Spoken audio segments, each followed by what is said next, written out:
Bonjour tout le monde, voici la vidéo révision du chapitre 7, le chapitre sur les substances pures et les mélanges. Donc, on commence avec comment on divise la matière en fait. On divise la matière en deux sections. On va avoir les substances pures et les mélanges. Donc, si on regarde pour les substances pures, on va commencer avec ça. Il existe deux types de substances pures. On va avoir les substances pures éléments et les substances pures composées.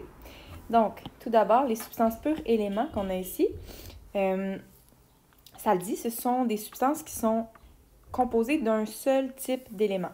Donc, si on regarde l'exemple juste ici, on va avoir de l'oxygène, du O2. Donc, ici, on a un contenant avec de l'oxygène. Donc, regardez, c'est seulement le même élément, oxygène. Chaque boule rouge représente un atome d'oxygène. Alors, dans notre substance pure élément, on n'a qu'un seul élément. Alors qu'à l'inverse, dans une substance pure composée, c'est une substance pure, encore une fois, ce n'est pas un mélange. On n'a pas deux substances. On a une seule substance qui est présente ici dans notre bécher. Dans ce cas-ci, c'est de l'eau. Par contre, dans la molécule d'eau, si on fait un zoom dessus, on va se rendre compte que, dans la molécule d'eau, il y a deux éléments. Parce que la formule chimique de l'eau, c'est H2O. Donc, il va y avoir de l'hydrogène et de l'oxygène. Donc, on peut voir qu'il s'agit dans ce cas-ci d'une substance pure composée. Maintenant, si on regarde de l'autre côté, les mélanges. Il existe deux types de mélanges, les mélanges homogènes et les mélanges hétérogènes. On va regarder dans l'image ici, qui est assez bien faite, je trouve. Ça résume tout ce qu'on a vu jusqu'à date. On revoit nos substances pures éléments, un seul élément qui est présent. Vous voyez les petites boules vertes ici avec un X dedans. Donc ça, c'est une substance pure, hein? C'est pas un mélange, on a une seule substance qui est présente. Ici aussi, c'est une substance pure, sauf que la substance pure, elle est faite de plusieurs fois la même molécule ou le même composé qui est répété. Donc ici, le composé, c'est une boule verte avec une boule mauve, une boule verte avec une boule mauve, une boule verte avec une boule mauve. Donc c'est cette molécule-là qui est répétée plusieurs fois, et donc on appelle cette substance pure une substance pure composée. Maintenant, dans les mélanges, on a le type de mélange homogène, juste ici. Pardon, c'est en anglais, hein, j'ai pas trouvé l'image en français. Donc, homogène versus hétérogène. Quand c'est homogène, c'est bien mélangé. Les deux types de substances, si on a des boules vertes et des boules mauves, sont bien répartis uniformément. On n'a pas de motons ou d'agrégats, tout est bien réparti. Alors que dans un mélange hétérogène, c'est moins bien réparti. On voit qu'il y a des petits motons, des petits agrégats. Dans un mélange homogène, on va dire qu'il n'y a qu'une seule phase. Donc, à l'œil nu, quand je regarde le mélange, il est parfaitement mélangé, donc je ne peux pas distinguer les différentes substances qui sont présentes à l'intérieur. Donc, je dis que j'ai une seule phase dans un mélange homogène. Alors que dans un mélange hétérogène, j'ai plusieurs phases. Ici, par exemple, j'aurais deux phases. Ça se pourrait, si je vous dis j'ai une salade dans laquelle je mets de la laitue, des oignons et des tomates. Ici, c'est un mélange hétérogène qui contient trois phases. La laitue, que je vois à l'œil nu, les oignons et les tomates.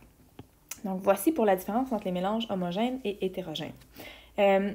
Maintenant, quand on va parler de comment on crée des mélanges, on va utiliser un certain vocabulaire.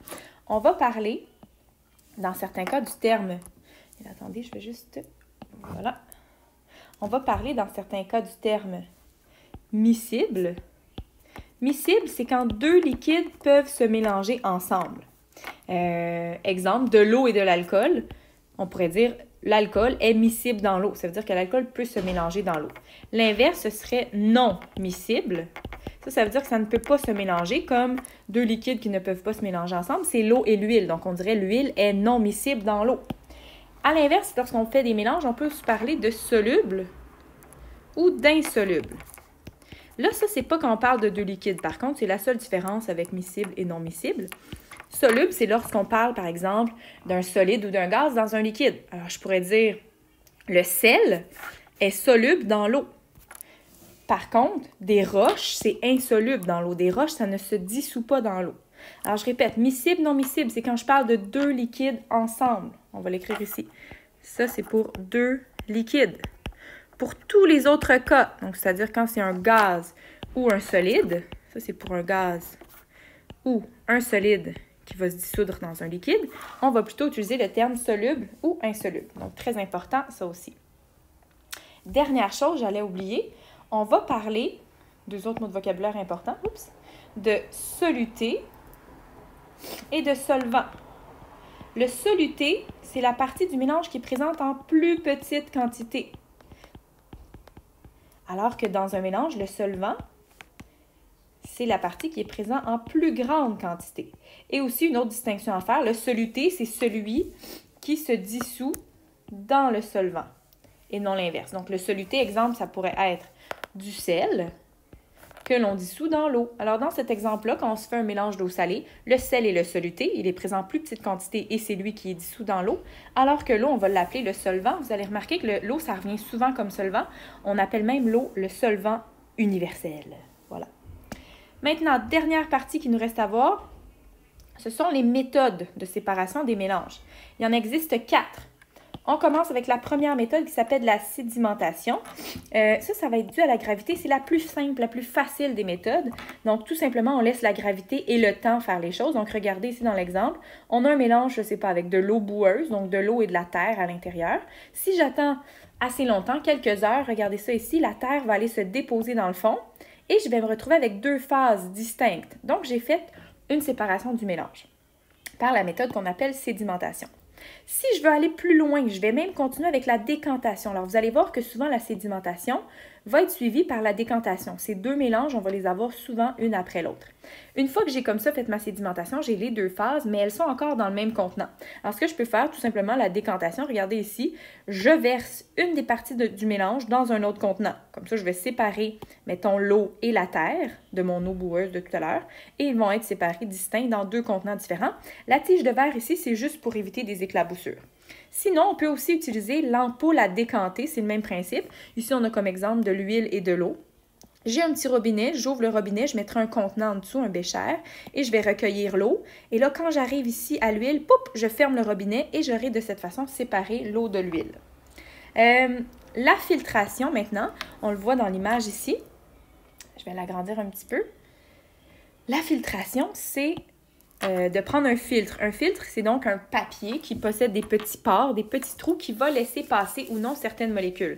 Il va retenir probablement les plus grosses molécules et va laisser passer les plus petites molécules. Imaginez ici que j'ai un mélange d'eau et de sable, par exemple. Mais ce que je peux faire, je pourrais verser de l'eau avec des petites roches, du gravier. Je pourrais verser mon mélange. Les petites roches vont rester prisonnières dans le filtre, alors que l'eau va s'écouler au travers. Donc ici, je vais recueillir ce qu'on appelle l'eau, le filtrat. Et ici, je vais avoir le résidu, c'est-à-dire le sable ou les petites roches qui vont rester prisonniers du filtre. Il y a une autre méthode qui ressemble à ça qui s'appelle le triage. Pas le triage, pardon, j'ai menti. Le tamisage. Le tamisage, c'est lorsqu'on utilise par exemple, une passoire pour séparer l'eau bouillante des pâtes. Vous savez qu'on fait cuire les pâtes. Donc, ça ressemble à un filtre, sauf que c'est une espèce de contenant avec des plus gros trous. On va utiliser ça aussi lorsqu'on va jouer dans le sable. Quand vous étiez petit, c'est certain que vous avez utilisé ça à un moment donné. Donc, la filtration, voilà. Alors, ces 3 méthodes-là, regardez, on va même les souligner en vert. On va les encercler. Sédimentation, décantation, filtration, ce sont des méthodes pour séparer les mélanges hétérogènes. Maintenant, il nous reste une méthode, la distillation, qui, elle, va plutôt servir à séparer les mélanges homogènes. Donc, je répète, tu ne peux pas, ni avec la sédimentation, ni avec la décantation, ni avec la filtration, séparer un mélange d'eau salée, par exemple, qui est un mélange homogène.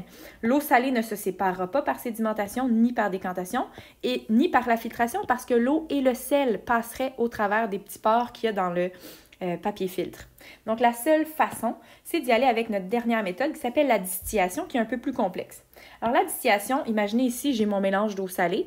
On va tout simplement faire bouillir. On pourrait aussi y aller par l'évaporation, c'est plus lent. Mais l'eau va s'évaporer dans l'air et on ne peut pas vraiment la recueillir. Alors qu'ici, moi, je veux recueillir l'eau et recueillir le sel. Alors, j'ai mon mélange d'eau salée, je le fais bouillir. On sait que le point d'ébullition de l'eau est à 100 degrés Celsius.